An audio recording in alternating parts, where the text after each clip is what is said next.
Hello, everyone, and welcome to Growing Together, a gardening podcast with me, John Lamb, and Don Kinzler, a lifelong gardener and the North Dakota State University Extension horticulturist for Cass County. Don, how you doing? Good morning. Good, thank you. Don, I was wondering, horticulturist, if you were a fancy horticulturist, would you be a horticulturista?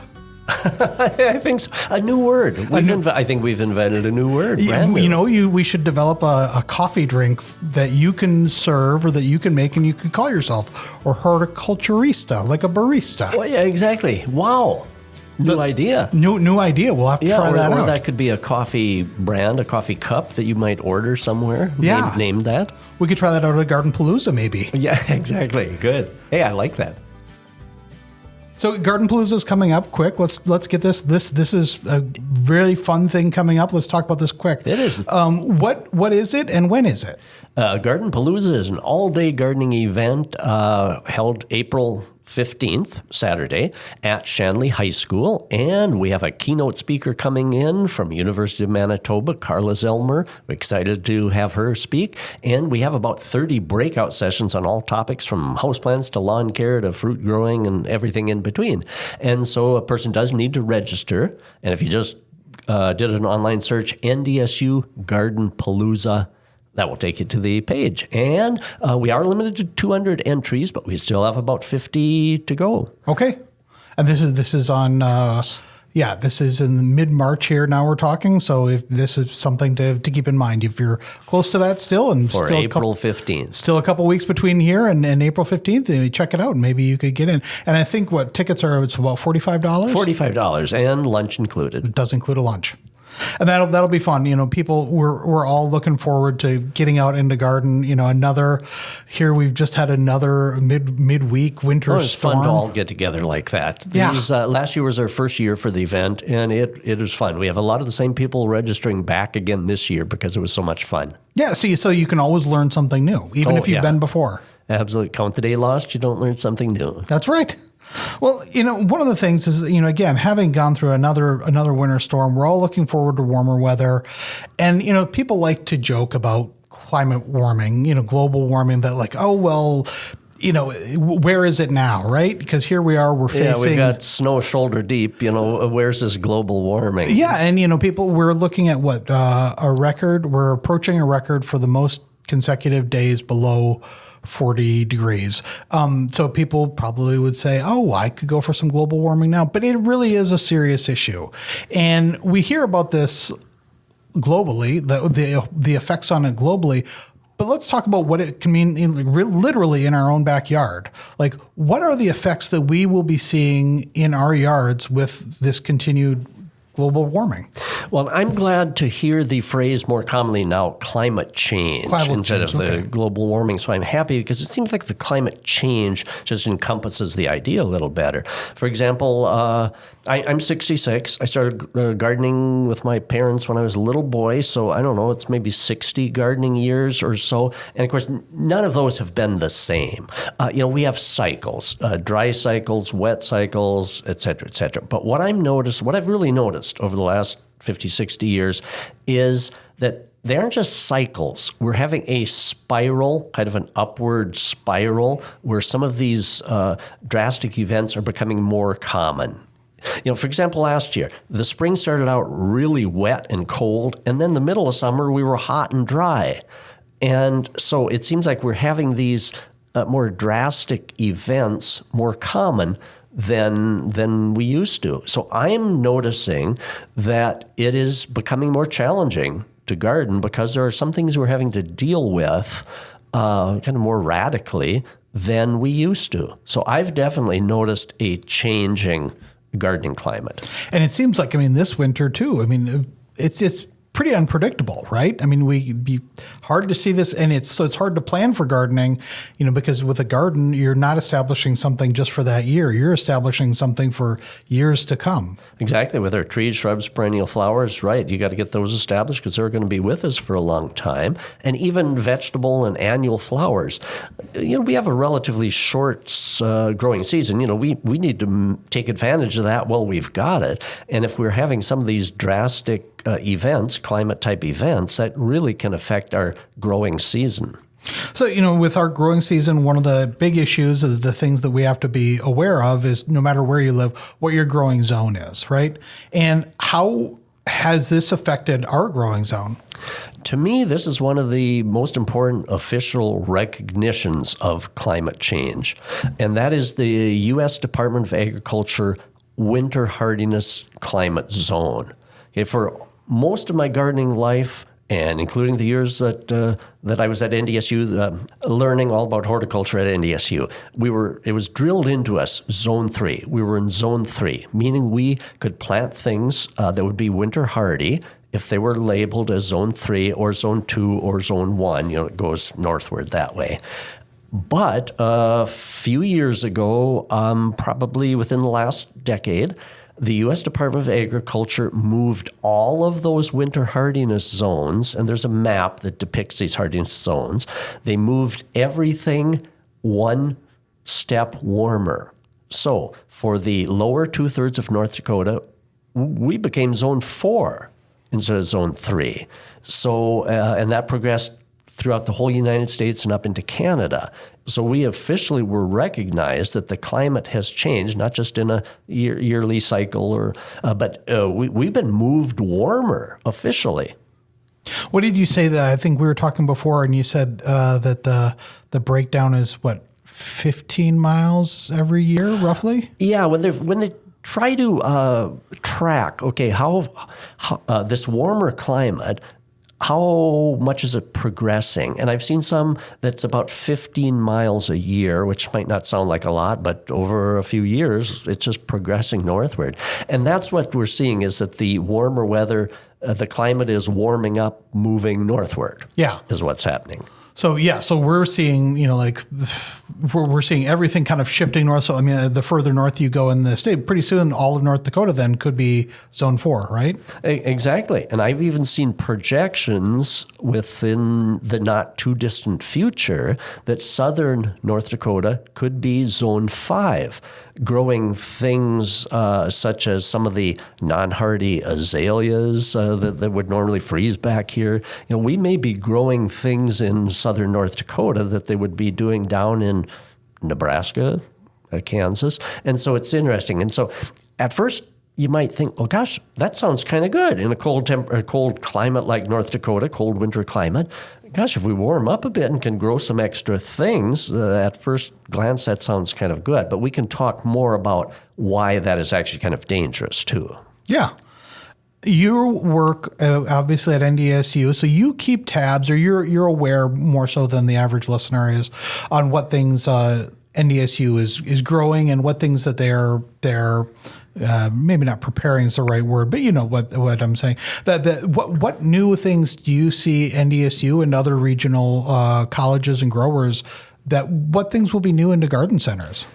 Well, that's the big question: is what should we be planting? What should be developed? What's going to be new in garden centers?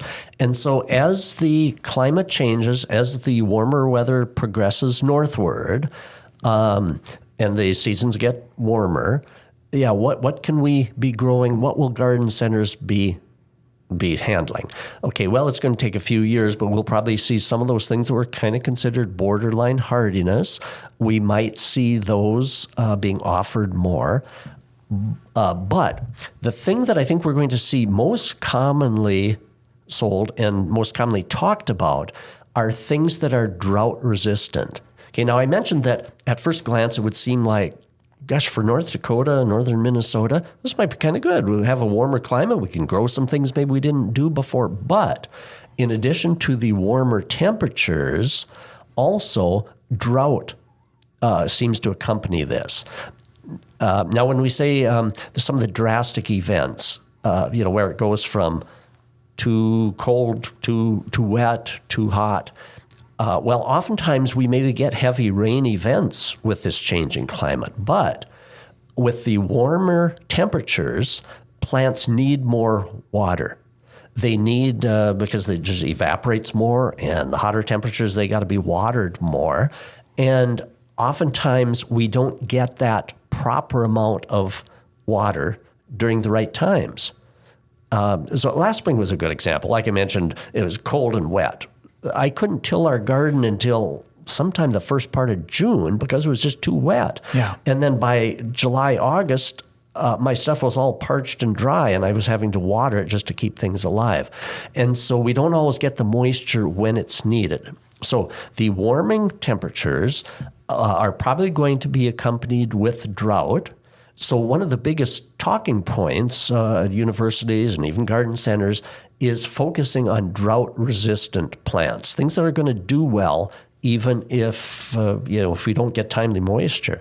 And so that would be the thing that we're going to hear a lot more about are the types of trees, shrubs, perennials that don't require a whole lot of water.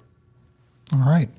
We're going to take a break, and when we come back, we're going to talk about some of the kind of uninvited guests that may be coming with climate change and some of the things that we should be on the lookout for. When you can't make it to City Hall or the school board meetings, local journalists from Inforum.com will be there to report the facts and get your questions answered. Local news works for you. Stay up to date at Inforum.com. So, Don, we were just talking about, with climate change, all the things that are changing in the atmosphere and in the ground, but there's other things coming too. There are, I hate to make this sound like a horror movie, but there will be some uninvited guests coming along with that. There will be invasive species coming, won't there? There will, and this has already started because when I mentioned that I've noticed change, in the last 50, 60 years of gardening. And a couple of things that I've most noticeably changed over the last couple of years, is we've got some insects that we're battling that we never had to worry about when I was a boy. When I was picking raspberries as a boy, you just picked them, ate them, okay? But now there are a couple of insects that have moved on in the last decade. One is called the little sap beetle or picnic beetle. They're a little black beetle with a couple of spots on. And you can hardly pick a raspberry anymore without these little black beetles inside. And you go to wash the raspberries, they don't float out. And so these little, about the size of maybe a pencil lead, little black beetles. And also there's one called the spotted winged Drosophila larvae. So when you pick raspberries, oftentimes they have this little larvae in it, a little white larvae, a maggot. And we never had to worry about things like that. And now they're very, very prevalent. So that's one example of some invasive insects that have arrived, and they're all over the place. And, of course, we've talked about emerald ash borer, which was an Asian insect. It wasn't known if it was going to be able to survive our winters, but now it's been right on the doorstep of North Dakota. And they found it in Moorhead. Exactly. And these insects, not only can they kind of mutate to adapt to a climate, but also if our climate is warming, they'll be able to winter when maybe they couldn't. So insects, diseases, if we have a more humid type atmosphere, we could get more diseases. And sometimes just the accompanying heat and humidity, that's just a breeding ground for new diseases that we probably hadn't seen before, as well as invasive plant species. We're protected in our northern climate from some invasive plant species because they just won't winter here. But as things become less winter cold, then maybe some of these things will be able to survive here. Yeah, I think the big one, when you think about that, you think of the South and you think of kudzu, or is it kudzu or kudzu? I don't even know how this. I think both. K-U-D-Z-U. But they're all over the place. Yeah. They just climb on top of everything. It would be a while before that came up here, but do you, any things in particular that you think that we should be worried about? Will there be more, more of these vines or things like that, or these really kind of invasive things that are coming up? Because we do depend on freeze back of some of these things in order to keep going. Yeah, they just freeze out. Yeah. Even if they do seed themselves, the little seedlings will get frozen out. And so, so I think we could certainly need to be on the lookout for some of those things. How about, like some of our really well-established plants that we've made a point that are either native and have been around for a long point, or that plants that, like as smart gardeners, we've decided we're gonna put these in, and we're gonna the benefits of these, and we've been really good about it. But like, what are the effects on these long-established plants if things are changing? So right now there's a solid bank of plants that grow well in our area. Right. We know what we can do. Exactly. We know, they're winter hardy. They survive well here. They're adapted. So what happens then when the climate starts to change? Basically, everything can be pulled out from under these plants. All of a sudden, it's hotter. There's different insects and diseases that they aren't resistant to anymore. And so all of a sudden, the whole foundation on which these plants were grown changes. And so what effect is that going to have on things like box elder trees, which grow in our river valleys and the natives? And what about the native prairie grasses? Yeah. When we start changing the entire climate, are they going to continue to be adapted? There's probably not an easy answer yet for that, but we should be aware that the tree species, silver maple, hackberry, some of the lindens, the basswood, what is going to happen to some of those that are just rock solid here? Bur oak trees, how are they going to adapt? Are they going to adapt to that, or are they going to start declining? Well, like that is, some people may say, oh, well, that tree may go, there's something like that. But you think about it, we have state trees. I mean, can you imagine if there was no Ohio buckeye in Ohio? I do not. What is the North Dakota state tree? The American elm. And that's really been facing. And of course, they've been subject to the Dutch elm disease. But the American elm, another good example of a native tree, and what effect would climate change have on it? Yeah. And so it's going to be really interesting to see, are those adapted plants, are they going to have to move further north? I mean, they can't migrate. Right. Animals literally can't pick up the roots. Animals, when climate changes, they can migrate farther north to weather that is more used to what they're at, if you follow me. But trees can't pick up and move farther north, and so it's going to be really, really interesting what happens to these native, well-adapted tree types and our existing landscapes that we have in place, the perennials and everything that are suited to our climate. Are we going to have to change those up? Are we going to have to start using some material that normally was farther down south? So we don't know yet what some of these adaptations are going to be, and we don't know when we might have to deal with some of these things, but they're certainly worth thinking about. And that gets back into the idea of drought-tolerant plants, and maybe we should be looking into that more like this year if we're going to be planting a little bit. Maybe that's something when you're looking at the label, you consider. Maybe it gains a little bit more. It sticks with you more as an element or something to consider when you're looking to plant in your yard. Because you bring up a good point too, looking at plant labels, whether it's perennials, trees, shrubs. If it is drought tolerant, it will usually say that on the tag because that's one of the selling points of it. Yep. And if it doesn't say that, chances are that's not one of the key points. So I think we should be starting to look at that a little more carefully, look at labels and see what is drought tolerant for our area. Because usually things that are drought tolerant, they'll do fine also if they're getting decent moisture, but they have that inner capacity to also function and live when moisture becomes limited. All right. Well, we're going to take a little break, and then when we come back, we're going to talk about things that we can do in our own yard to offset or combat climate change and the effects of that.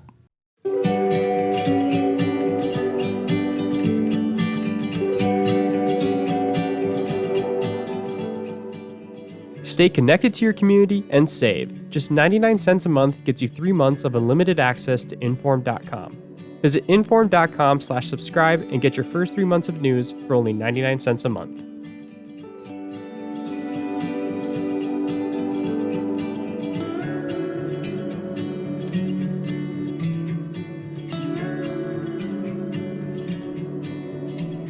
So, Don, we've been talking about climate change and some of the effects that already are happening and some of the effects that could happen. What are some of the things that we can do to offset climate change, or that we can combat it just in our own little yard or in our own space? What can we do to make things a little bit better and a little bit better for us, so that if things do happen, our yard is better prepared for it? So if we generally look at things getting warmer and maybe drier or swings in moisture, one of the main things we can do is mulch. And instead of rock mulch, which gets so hot right. and it's heavy, instead of that, shredded wood type, shredded bark, shredded interior, of wood type things, shredded wood. That is such a good plant friendly. It helps preserve moisture, and then it also keeps the soil cooler. So a cooler soil is going to be important too. So we could use mulch around the trees that we plant, the young trees, less than maybe 10 years or so, or even older trees. And when we mulch an area, we should use the 5-5-5 rule on a tree. 5-5-5 rule. And what that means is a layer of mulch 5 inches thick, and because that'll help cool the moisture, help cool the soil and preserve moisture. So 5 inches thick in a circle 5 feet in diameter, and then kept 5 inches away from the trunk so that it's not going to rot the trunk. Okay. So we can mulch our trees and shrubs. So you really don't want it mounded up against it. Yep. Instead of a volcano shape, a donut shape is better. Easy to think, easy to remember. Exactly. Yep. So any of our other landscape plantings around our house, transitioning away from rock mulch to a shredded wood mulch is cooler, and you get the moisture conservation. So that's very friendly for perennials and shrub plantings, things like that. And so mulch would probably be a key component as we go. And if we do start getting into drought areas, water, the wise use of water is going to be very important. And a good rule of thumb, an old rule of thumb, will really be important, and that is to water less often but deeper. So soak the moisture down in. See, if we water lightly, just frequent light sprinklings, it just stays on the surface, and that evaporates better, more rapidly. And the roots don't really get that. But watering less often and putting more on. The old rule of thumb was always 1 inch per week, and applied at one time, or twice if your soil's sandy. I don't know if we're going to be able to maintain watering 1 inch a week, but the key component is when you do water something, put on enough so it gets down into the root system, and then you don't have to water as often. So that's a good water conservation method. With watering, one of the things that we've seen too is that people talking about the rain barrels, collecting roof runoff, stuff coming down from your drains. Is that something that, it takes a little bit of space and it takes a little bit of work. You have to, there's a front end buy-in to get the barrel prepared for. Have you experimented that? Have you worked with that at all? Yes, that's become a lot more popular for ways to conserve water, because municipal water isn't cheap. It costs. My folks used to call that city water, and we use it rarely because it was expensive. And of course, it's got fluorine and chlorine and et cetera in it too. So the use of rain barrels is once again becoming very popular. One key thing to remember, though, is that that's great for watering ornamental things, lawn areas, perennial flowers. It should not be used on a vegetable garden, though. And here's the reason. It's kind of interesting, isn't it? Yeah, I never thought, why is this? Because the rain barrel, the water that collects has come off of the roof and down the gutters. And so birds that have been up on the roof, squirrels and everything else up on the roof, causing diseases, etc. That water can be contaminated with that. So it's fine to use on ornamentals and anything else, potted plants, but there's a chance that you would contaminate the vegetable garden. Okay. So save the non-rain barrel water for ornamental type things. The city garden, the city water for the garden, for your city garden. Or do a catch basin that doesn't depend on it running off of the roof. Okay. Yep. If there's a way to collect rainwater, which would be wonderful for vegetable garden, if you can do it in a way that is not coming off your roof. So mulch, water, what other things can we be doing? Other things that we should be doing is look for the drought-tolerant plants that we mentioned, things that are going to be well adapted and that have good deep roots. And we might look at more native plants too. What's that? Now, we mentioned native type plants. We don't know what the effect is going to be on natives, because when you pull the rug out from under them and change the climate, are they going to still be well adapted? But native type plants, there are a lot of ornamental grasses that are native. You know, the big blue stem, little blue stem, the prairie type grasses that are actually very ornamental. And some of the native trees, I mentioned box elder, good tree, short-lived, bur oak, basswood, the linden, hackberry. The trees that were native here have a root system developed and adapted to our soil. So they're going to be naturally more resilient to things. And so the use of native type plants, I think, will be very important. And we'll just have to see what the changing climate affects on those.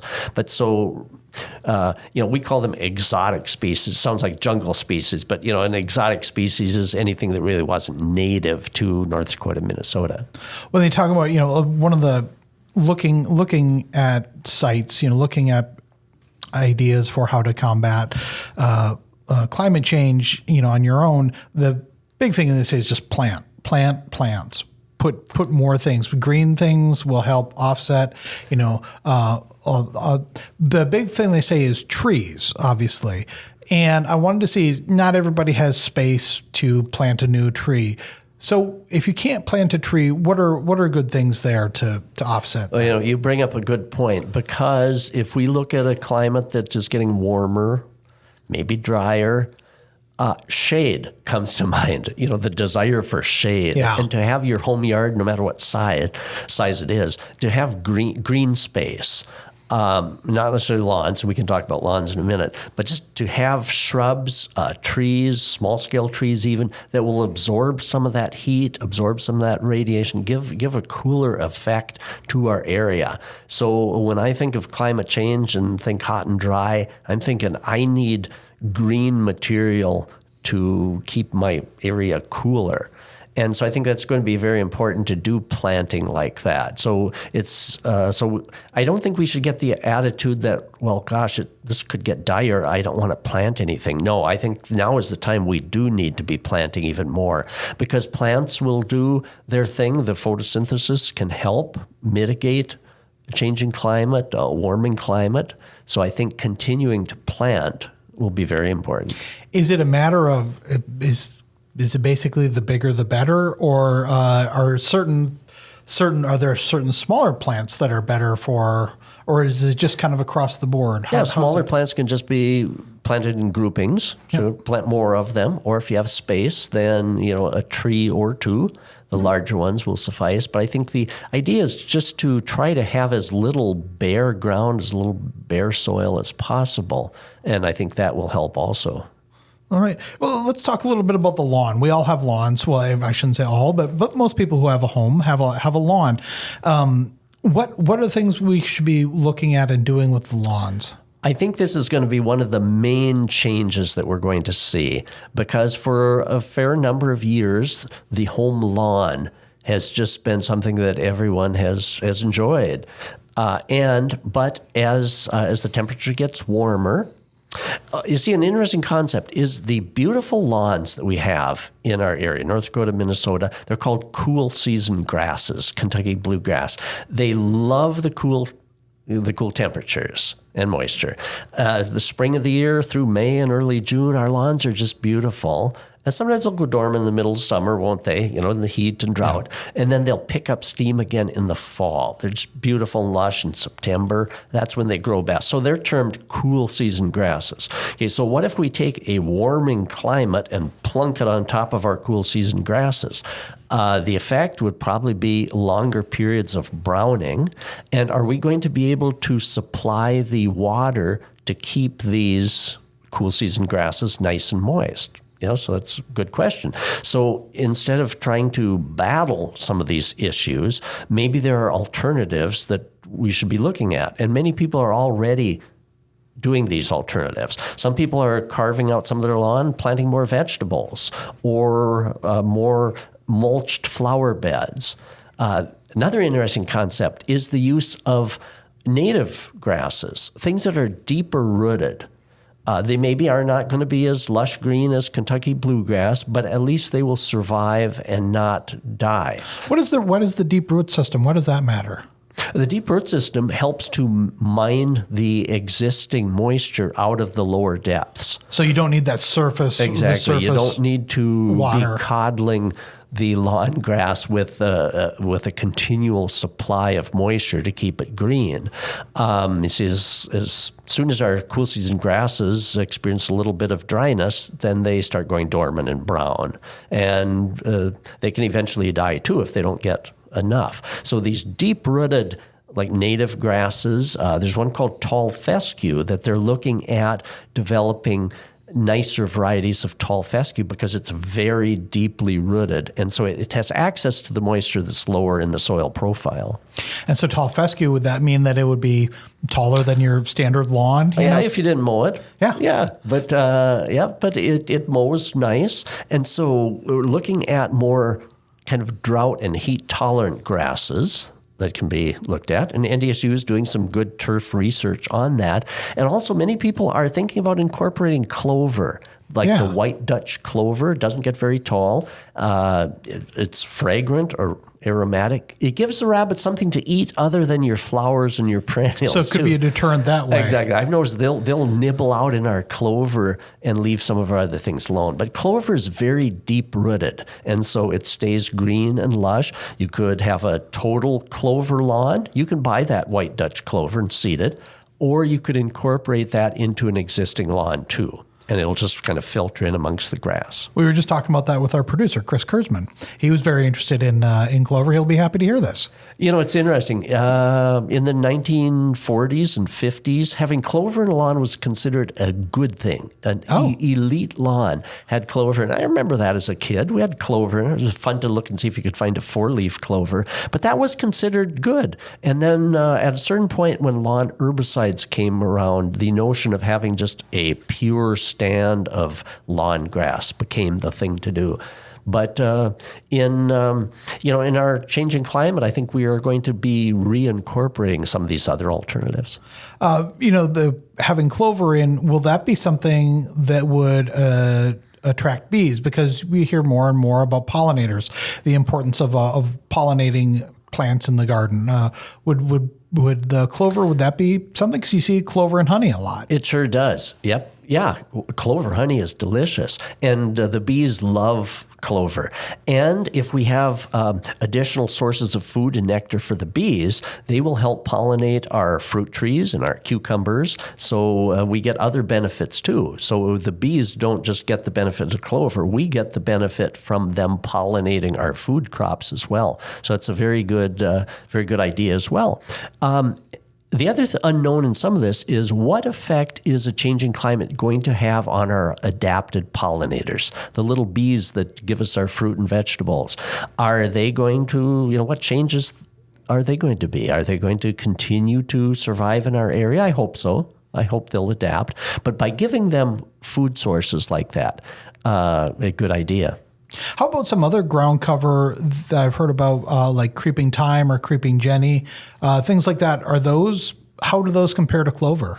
Creeping thyme isn't as winter hardy, so it tends to die out. But if the climate zone continues to march on, maybe we can include creeping thyme. But right now, the white Dutch clover is probably the preferred. White Dutch clover. Exactly. And so how would, if somebody was interested in starting that, or, having maybe a patch of their lawn, a section, I know in my yard, I've got about maybe a third of the area that right now it's kind of all mangled up, and we're looking at doing something, and a lawn maybe, do we really want something to work on that we're going to have to kind of work at so much?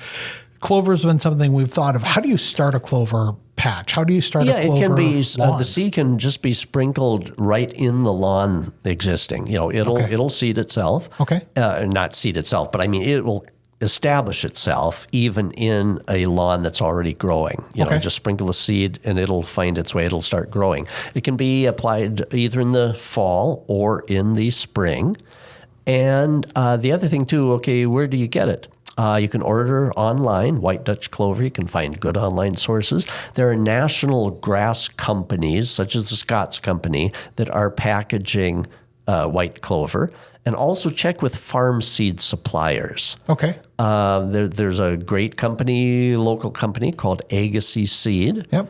And they handle a wide variety of grass types. And you could check with them also for white clover. That's a good thing, because again, when we're talking about native things, we want things that are produced and that people who know what they're doing things specifically for our area, isn't it? Exactly. And we mentioned trees and shrubs too. And of course, NDSU is working on developing varieties on some of the types of things that were maybe a little borderline for our area, such as Korean maples, some of the things such as azaleas, rhododendrons, working on some of these things that were a little borderline, but developing and selecting types that have shown a little better winter hardiness. And of course, as our climate marches warmer on, then some of those will be good selections also.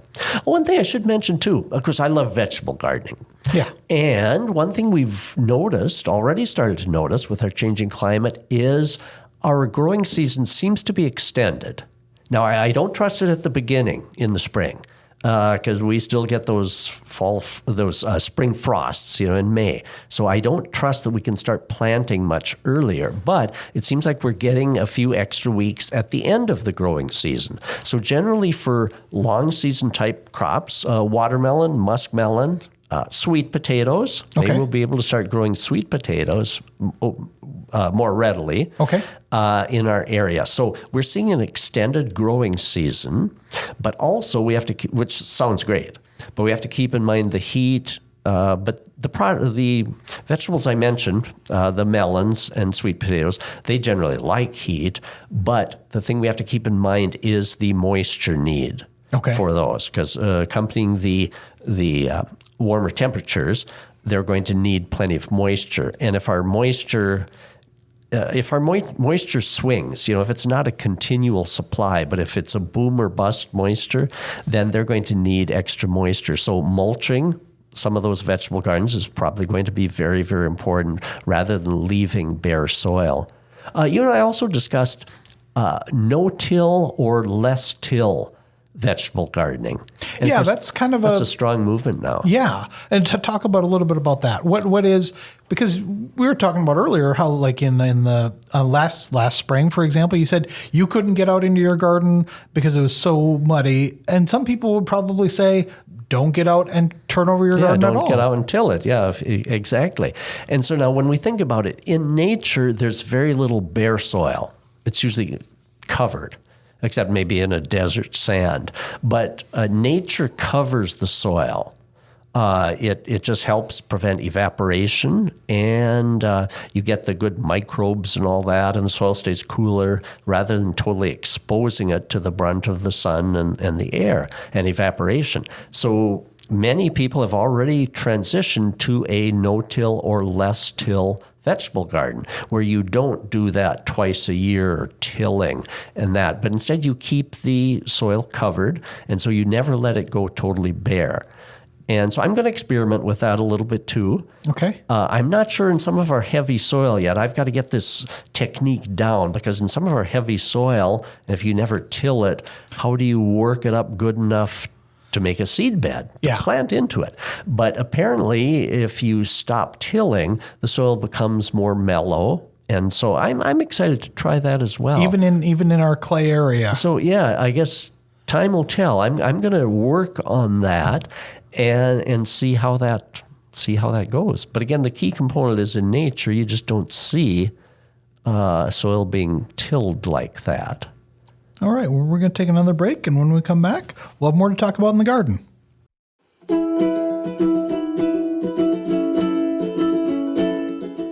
Stay connected to your community with local news. Get your first 3 months of unlimited access to Inforum.com for only 99 cents a month. Visit Inforum.com/subscribe today for this great offer.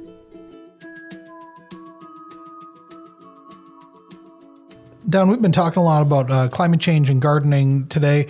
You brought a book along that talk a little bit about the book that you brought along, because you got a lot of the information from there, a lot of talking points from there. Let's talk a little bit about where you got your information from. Yeah, great reference book that I brought along it's called The Prairie Garden. The Prairie Garden book series. And now the Prairie Garden is a nonprofit organization out of Winnipeg, Manitoba, and their climate is so similar to North Dakota and Minnesota.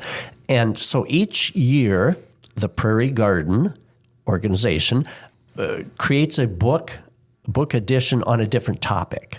Okay, and you can still order the past editions. But for 2023, the book edition is entitled Climate Aware Gardening. And it has just probably 50 articles, and they're geared towards climate change. What effect is it going to have on our urban forests? What are some of the insects and diseases that we can anticipate? What are some things that we can do in the perennial flower garden? There's a chapter on how is this going to affect our vegetable gardening. And so it's a really good resource. So again, you can order them online. It's a nonprofit organization, and their goal is to help with horticulture in the prairie provinces of Canada and United States. So you can order them online, The Prairie Garden, and this year's edition is featured, and that is Climate Aware Gardening. Do you know roughly? They're not too expensive. I think probably $20. Okay. And if you can go online, you can order it. Or maybe another good idea is you go to your local library and you suggest that your local library subscribe to this or buy this, since it's a regional. There's a lot of regional information in there, isn't there? There is, and so there are different things called the Prairie Garden. So when you do an online search, maybe put in the Prairie Garden, Winnipeg, Manitoba. Okay, all right. I think that's going to do it for the show. Don, do you have any webinars coming up or any appearances coming up? Well, our biggest one is Garden Palooza that we mentioned, and otherwise, our podcasts are probably the latest and the hottest. Well, and then again for Garden Palooza, what's the date on that again? April 15th, and it is selling out, so I would suggest today is March 23rd. If at all possible, in the very near future, you might register. Sooner than later, if you're interested, get on it. Great. All right. Well, that does it for another episode of Growing Together, a gardening podcast. I'm John Lamb. Don Kinzler. And we'll see you again.